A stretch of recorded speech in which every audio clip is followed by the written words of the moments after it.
Hello అండి, welcome to my channel Suma cooking. ఈరోజు మన ఛానల్లో రెసిపీ వచ్చేసి చాలా టేస్టీగా ఉండే బూరెలండి. అది కూడా రెండు అరటిపళ్ళు, ఒక కప్పు గోధుమ పిండితో చాలా సింపుల్గా ప్రిపేర్ చేసుకోవచ్చు. మనకి ఏదైనా స్వీట్ తినాలనిపిస్తే అప్పటికప్పుడు ఒక్కసారి పిల్లలకైనా పెద్దవాళ్ళకైనా ఇలా చేసి పెట్టండి. చక్క పొంగుతూ చాలా సాఫ్ట్గా వస్తాయి. బూరెలు అనగానే మనం బియ్యం నానబెట్టుకొని గ్రైండ్ చేసుకొని కొబ్బరి వేసుకొని కొబ్బరి బూరెలు అయితే చేసుకుంటాం కదా. అంత పెద్ద ప్రాసెస్ లేకుండా కేవలం ఒక 10 నుంచి 15 నిమిషాల లోపలనే ఈ బూరెలు అనేటివి ప్రిపేర్ చేసుకోవచ్చండి. టేస్ట్ కూడా చాలా బాగుంటుంది. మరి ఇప్పుడు వాటిని ఎలా ప్రిపేర్ చేసుకోవాలో వీడియోలోకి అయితే వెళ్ళిపోదాము.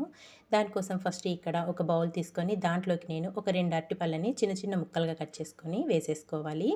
ఇలా 2 అరటిపళ్ళని చిన్న ముక్కలుగా కట్ చేసుకొని వేసేసుకున్నాక ఒక ఫోర్క్తోని మనం వేసుకునే అరటిపండు ముక్కల్ని మొత్తం మెత్తగా మెదిపేసుకోవాలి.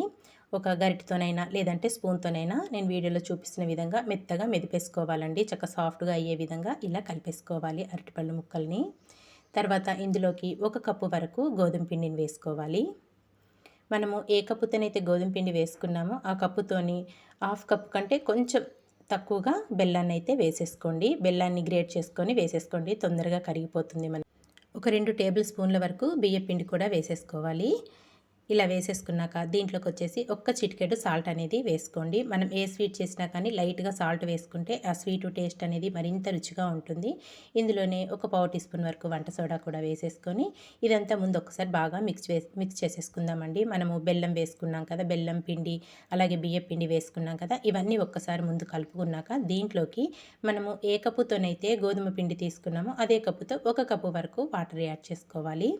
వాటర్ కూడా యాడ్ చేసుకొని ఇదంతా కలిపేసుకోవాలి. ఎక్కడ బెల్లం అనేది లేకోకుండా చక్కగా కరిగే విధంగా ఇదంతా బాగా కలిపేసుకోవాలండి. చక్కగా సాఫ్ట్గా ఉండలేం లేకోకుండా మనం పిండి వేసుకున్నాం కదా గోధుమ పిండి, అవి ఉండలేం లేకోకుండా చక్కగా సాఫ్ట్గా కలుపుకోవాలి. మీరు కావాలి అనుకుంటే మిక్సీలో వేసైనా గ్రైండ్ చేసేసుకోవచ్చండి. నేనైతే ఇక్కడ చేత్తోనైతే ఇలా చక్కగా కలిపేసుకున్నాను స్పూన్తోని. ఇలా కలిపేసుకున్నాక ఒక 10 నిమిషాలు పక్కన పెట్టుకున్నామంటే మనకి బెల్లం అనేది చక్కగా మెల్ట్ అయిపోతుంది, కరిగిపోతుంది. ఇక్కడ మనం వేసుకున్న బెల్లం అనేది చక్కగా కరిగిపోయిందండి. ఒక 10 నిమిషాల తర్వాత మీకు చూపిస్తున్నాను. ఇందులో ఒక పావు టీ స్పూన్ వరకు ఇలాచి పొడి వేసుకొని ఇదంతా మళ్ళీ ఒక్కసారి బాగా మిక్స్ చేసేసుకుందాము. కేవలం మనకి ఒక 10 నుంచి 15 నిమిషాల లోపలే ప్రిపేర్ చేసేసుకోవచ్చండి. ఈ స్వీట్ అనేది చాలా బాగుంటుంది. అరటిపండు ఫ్లేవర్ అయితే భలే తెలుస్తుందండి తినేటప్పుడు. తప్పకుండా అయితే ఈ రెసిపీని ట్రై చేసి చూడండి. యాలకుల పొడి వేసుకున్నాం కదా, ఇదంతా ఇలా బాగా మిక్స్ చేసేసుకున్నాక నేను ఆల్రెడీ స్టవ్ పైన అయితే ప్యాన్లో ఆయిల్ పెట్టేసుకున్నాను. ఆయిల్ కూడా వేడయ్యింది. ఆయిల్ వేడయ్యాక దీంట్లోకి మనం కలిపెట్టుకున్న పిండి ఉంది కదండి, అరటిపండు గోధుమ పిండి ఇవన్నీ వేసుకున్న బ్యాటర్ని ఒక గరిటెడు వరకు వేసేసుకోవాలి. ఒక గరిటెడు వరకు పిండి వేసుకున్నాక వెంటనే కదుపుకోకుండా ఒక స్పూన్ తోటి పైనుంచి కొద్దిగా ఆయిల్ వేసుకుంటూ ఒక నిమిషం పాటైనా ఆయిల్లో అలా ఉంచి నిదానంగా కలుపుకుంటే మనకు చక్క ఫ్రీగా వచ్చేస్తుందండి మనం వేసుకున్న ఈ బూరె అనేది. చూసారు కదా ఎలా పొంగుతూ వచ్చిందో. దీన్ని ఒక పక్క చక్క ఫ్రై అయ్యాక ఇంకో పక్క కూడా తిప్పేసుకొని 2 వైపులా మంచి గోల్డెన్ బ్రౌన్ కలర్ వచ్చే వరకు ఫ్రై చేసుకోవాలి. ఎంత పొంగుతూ ఎంత సాఫ్ట్గా వచ్చిందో చూసారు కదా, చూస్తుంటే నోరు ఊరిపోతుంది కదండి. చాలా బాగుంటుంది స్వీట్ మట్టుకు మనకి. ఇక్కడ ఒకటి ఫ్రై అయిపోయాక దీన్ని ఒక పేపర్ మీద అయితే వేసేసుకుందాము. ఇంకోటి కూడా మళ్ళీ ఇలాగే వేసుకొని దీన్ని కూడా 2 వైపులా మంచి కలర్ వచ్చే వరకు కాల్చేసుకోవాలండి. చక్కగా ఇలా 2 వైపులా మంచి కలర్ వచ్చే వరకు డీప్ ఫ్రై చేసుకొని అన్నీ ఇలాగే ఫ్రై చేసేసుకొని ఒక ప్లేట్లోకి అయితే తీసేసుకోవాలి.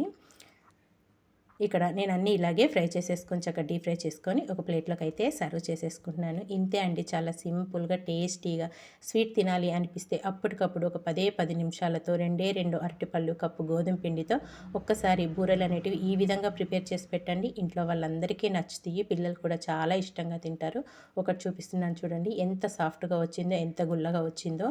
మరి ఈ రెసిపీ మీకు నచ్చిందా? నచ్చితే మీరు కూడా తప్పకుండా ఒకసారి ట్రై చేయండి. ట్రై చేసాక ఎలా వచ్చిందో కామెంట్ చేయండి. ఇలాంటి మంచి వీడియోస్ కోసం వెంటనే మరి మన ఛానల్ని సబ్స్క్రైబ్ చేసుకోండి ఫ్రెండ్స్. వీడియో నచ్చితే మీ ఫ్రెండ్స్కి రిలేటివ్స్కి షేర్ చేసేయండి.